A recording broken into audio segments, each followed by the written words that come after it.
função desse ato ilícito. Exemplo, um acidente de trânsito, o mais clássico usado pela doutrina, um taxista se acidenta no trânsito, então ele precisa, do ato ilícito, do acidente, ele vai precisar consertar esse táxi. O tempo que ele vai ficar parado, ele deixa de receber. Ele tem lucro cessante, ele deixa de receber. E o dano emergente é o próprio conserto daquele automóvel. Os dois casos de diminuição patrimonial nesse caso. E o elemento sem o qual não existe a responsabilidade civil é o nexo causal. Não basta somente que exista uma conduta ilícita. Exemplo, furar um sinal vermelho, passar o sinal vermelho no trânsito. O fato de passar o sinal vermelho é uma conduta ilícita. Vai gerar uma penalidade, mas não em si vai gerar um dano. Porém, se passar um sinal vermelho e causar um acidente, aí sim vai gerar um dano. Então o ato ilícito tem nexo causal com o dano.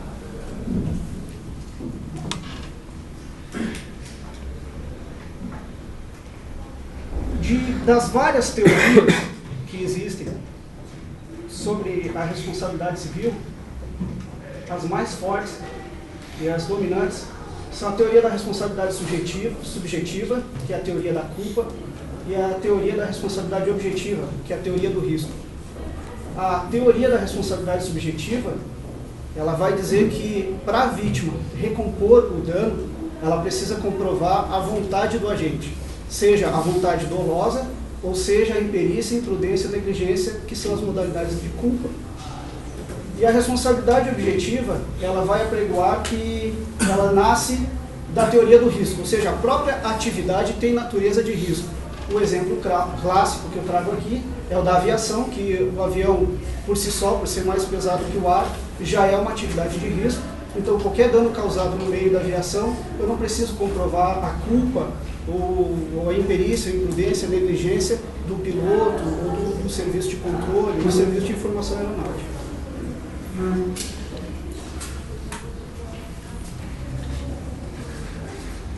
Estabelecidos então os critérios da responsabilidade civil, no segundo capítulo nós elencamos a Organização de Aviação Civil Internacional, chamada OACI, e o Serviço de Informações Aeronáuticas, o AIS no Brasil. Bom, para estabelecer como se funda o Serviço de Informação Aeronáutica, historicamente nós temos certeza que o sonho de voar não é novo.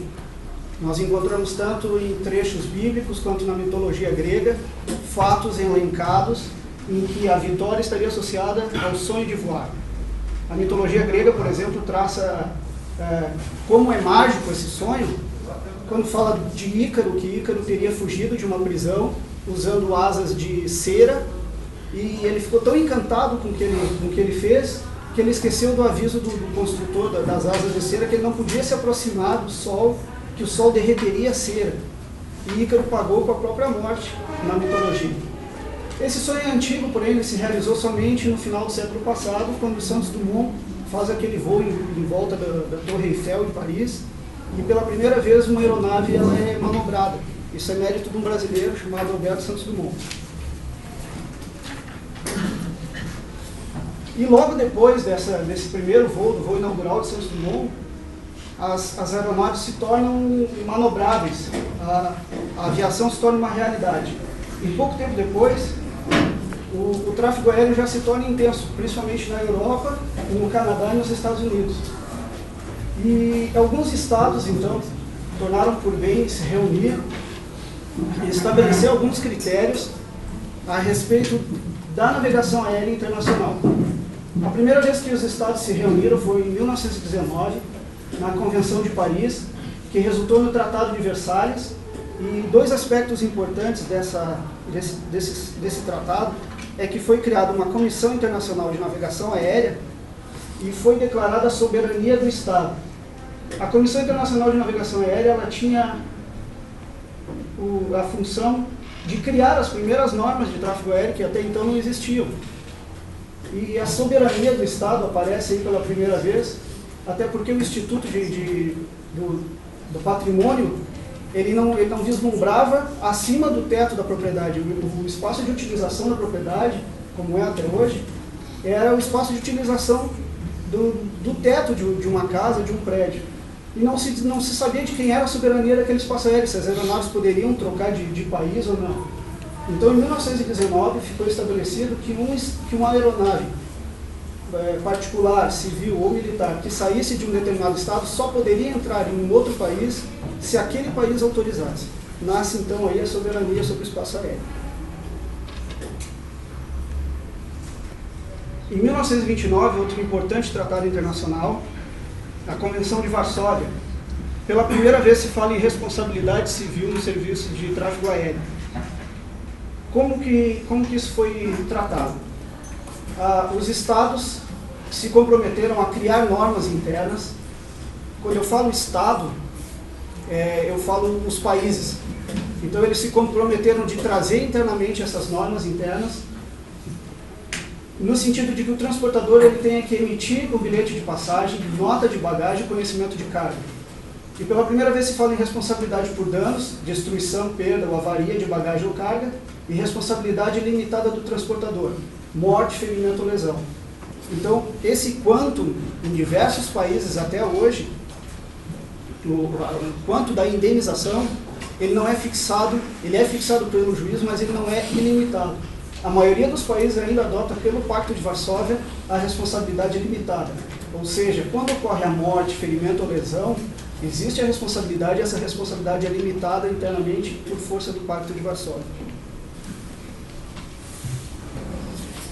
Logo depois, a aviação continua crescendo dinamicamente em grau geométrico e a Convenção de Chicago em 1944, então, foi uma convenção já no final da Segunda Guerra Mundial. A Segunda Guerra Mundial acaba ali por 1945, e a ONU estabelece que é necessário, então, uniformizar essas regras em todo o mundo. Em 1944, em Chicago, Estados Unidos, a ONU, então, faz essa convenção, convida mais de 50 países para essa convenção, e os países adotam uma lei única, essa lei fixa, chamada de Convenção de Chicago, e acordam que durante a dinamização do serviço de tráfego aéreo, alguns anexos vão sendo criados, elaborados. Tanto é que alguns anexos somente foram criados em 1953, 1954. Levaram mais de 10 anos para ser formulados esses anexos, com normas e métodos recomendados.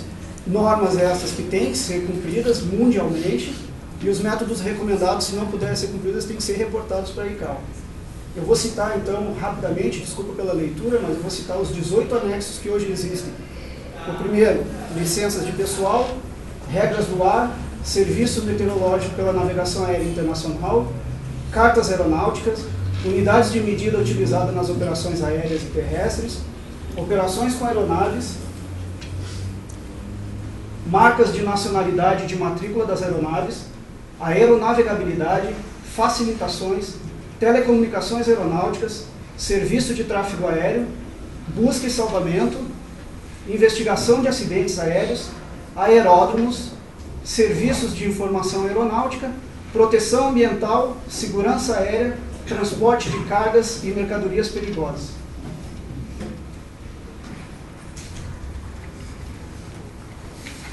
Então, senhores, em 1944, a ICAO trouxe esses anexos e estabelece normas nos diversos assuntos da aviação civil, únicas, para que seja padronizado não só no Brasil, mas as mesmas normas de tráfego aéreo, de serviço de informação aeronáutica, de meteorologia, que é usada no Brasil, é a mesma usada na Rússia, é a mesma usada na China, só vai mudar o idioma.